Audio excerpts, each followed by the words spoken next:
2026-এ জনস্বার্থে বাংলাদেশ আইন ও অধিকার এইড এর পক্ষ থেকে একটি রিট করেছিলাম মহামান্য হাইকোর্টে, যেখানে আমরা বলেছিলাম যে প্রতি বছর বাচ্চাদের পুনর্ভর্তি, অর্থাৎ আপনার বাচ্চা যদি এক স্কুলে পড়ে, সেই স্কুলে পড়া অবস্থায় বার্ষিক পরীক্ষায় উত্তীর্ণ হবার পরেও যখন সে পরবর্তী ক্লাসে যায় তখন তাকে পুনরায় ভর্তি করতে হয় এবং সেই পুনর্ভর্তি ফি বাবদ প্রায় 10,000 কোটি টাকা প্রতি বছর নেওয়া হয়।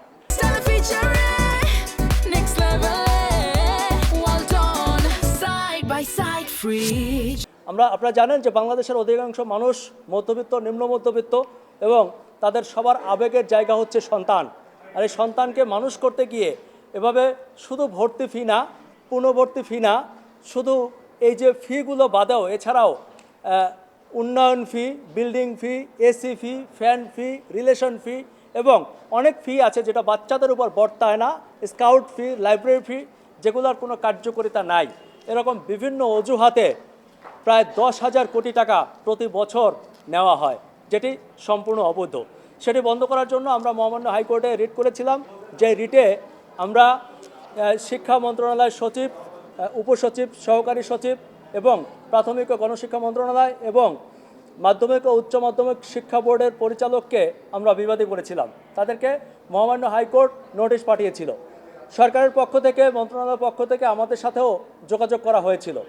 আমরা আপনাদেরকে জানাতে চাই যে আমরা রিটে যা যা চেয়েছিলাম সেটি সরকার একটি প্রজ্ঞাপন আকারে দিয়েছে, যেটি আমরা গতকালকে হাতে পেয়েছি।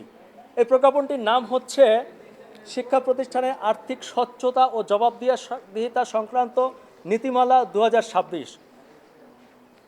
এখানে 11 পৃষ্ঠার এই প্রজ্ঞাপনে বিস্তারিত রয়েছে একটা প্রতিষ্ঠান কিভাবে চলবে, কিভাবে কমিটি হবে, শিক্ষকদের বেতন কেমন হবে, শিক্ষকরা কী কী খাতে টাকা নিতে পারবেন, কী কী খাতে ব্যয় করতে পারবেন, এটি স্পষ্ট নীতিমালা দেওয়া আছে।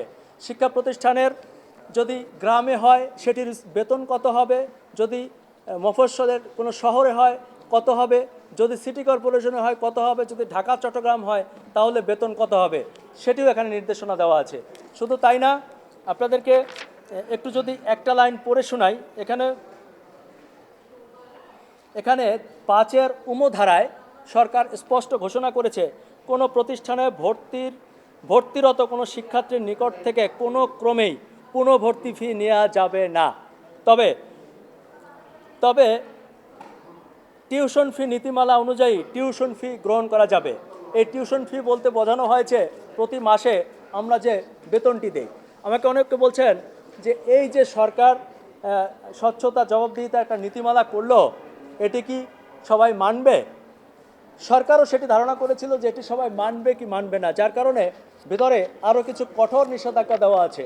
এই রিটে স্পষ্ট উল্লেখ করা আছে, এই নীতিমালা কেউ যদি না মানে, কোনো প্রতিষ্ঠান না মানে, তাহলে প্রধান শিক্ষককে বরখাস্ত করা হবে এবং এই বিভিন্ন অজুহাতে ফির সাথে যারা জড়িত প্রত্যেককে জবাবদিহিতার আওতায় আনা হবে এবং আইনগত ব্যবস্থা গ্রহণ করা হবে। এটি একটি কঠোর নির্দেশনা। আর এখানে জি জি জি জি জি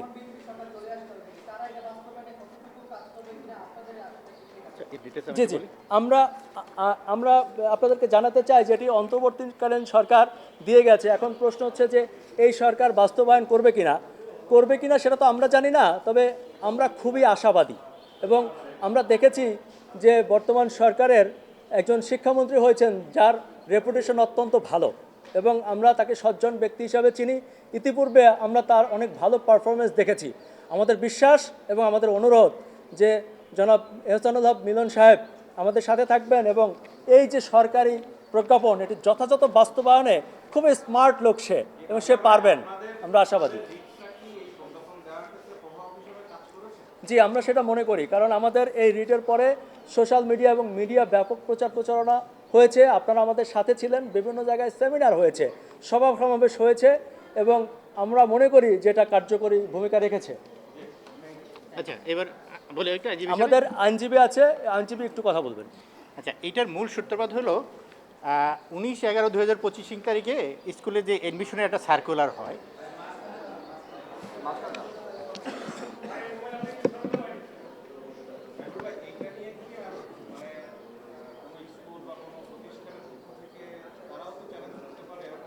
হতে পারে।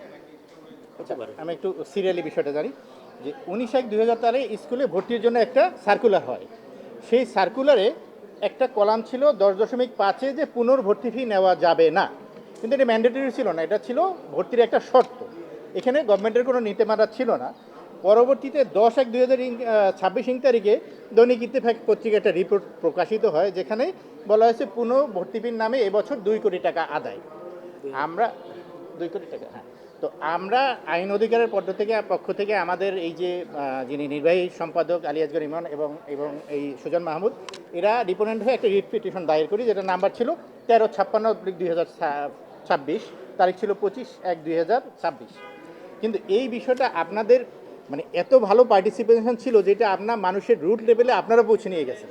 এখানে আমাদের কিছুই না, আপনারা ব্যাপক প্রচার করেছেন, একটা জনসচেতনতা তৈরি করেছেন, এবং এর ফলে এটা সংশ্লিষ্ট দপ্তর যারা আছে তাদের নলেজে যাওয়ার কারণেই তারা বিষয়টা একটু বোধগম্য হয়েছে, এবং এই বিষয়ে একাধিক আলোচনা হয়েছে। আলোচনা হওয়ার পরে এই গত 9/11/2026 তারিখে সচিব মহোদয় রেহেনা পারভিন ওনার স্বাক্ষরিত একটা প্রজ্ঞাপন হয়, যেটার নাম্বার হলো 370000007244052218। সেখানে একদম স্পষ্টভাবে সবগুলোকে ক্লিয়ার করা হয়েছে। এই নীতিমালাটা যদি আমরা দেখি, এখানে আয় ব্যয়ের যে ব্যবস্থাপনা, সেখানে কলাম 5-এর সাব কলাম উমতে বলা আছে কোনো প্রতিষ্ঠান পুনর্ভর্তি ফি নিতে পারবে না, আমাদের সেক্রেটারি মহোদয় বলছে। এবং আমরা রিটে চেয়েছিলাম যে এটা তদারকি করার জন্য একটা কমিটি করে দেওয়ার জন্য, এবং এখানে সেটাও করা হয়েছে। আপনারা যদি দেখেন এর 12তে যে দফাটা আছে, সেই দফার আপনার 4-এ টিউশন ফি ও সেশন চার্জ আদায়ের উপকমিটি, টিউশন ফি এবং সেশন চার্জ আদায়ের উপকমিটি, এখানে বলা আছে বেসরকারি শিক্ষা প্রতিষ্ঠান কর্তৃক প্রতিষ্ঠিত 3 জন সিনিয়র শিক্ষক সমন্বয় টিউশন ফি এবং সেশন চার্জ আদায়ের উপকমিটি প্রতি পঞ্জিকা বার্ষিকীতে গঠন করা হবে। এখন টিউশন ফিটা কি, এটা আমাদের একটু জানা দরকার। আমরা দেখি ভর্তির সময় সেখানে সেশন চার্জ ধরা হয়, আরও আনুষঙ্গিক অনেক চার্জ ধরা হয়, কিন্তু এগুলো সম্পূর্ণ অবৈধ। টিউশন ফিটা হলো বেসরকারি বিদ্যালয়গুলোর যেটা বেতন, তারা প্রতি মাসে যে বেতনটা নেয় সেটাই হলো টিউশন ফি। এক্ষেত্রে ওই বেসরকারি বিদ্যালয়গুলো তাদের নির্ধারিত বেতন ছাড়া আর কোনো ফি আদায় করা যাবে না। কিন্তু সবথেকে যেটা প্রয়োজন আপনাদের সহযোগিতা, এবং আমরাও আছি, যে এটাকে মানুষের দোরগোড়ায় পৌঁছে দিতে হবে, মানুষের এটা জানতে হবে। যদি স্কুলগুলো তাদের কাছ থেকে অতিরিক্ত অর্থ দাবি করে, তারা যেন এর অন্তত এই প্রজ্ঞাপনটাকে দেখিয়ে বলতে পারে যে এখানে বলা আছে শুধুমাত্র টিউশন ফি নিতে পারবেন, আপনারা অন্য কোনো চার্জ নিতে পারবেন।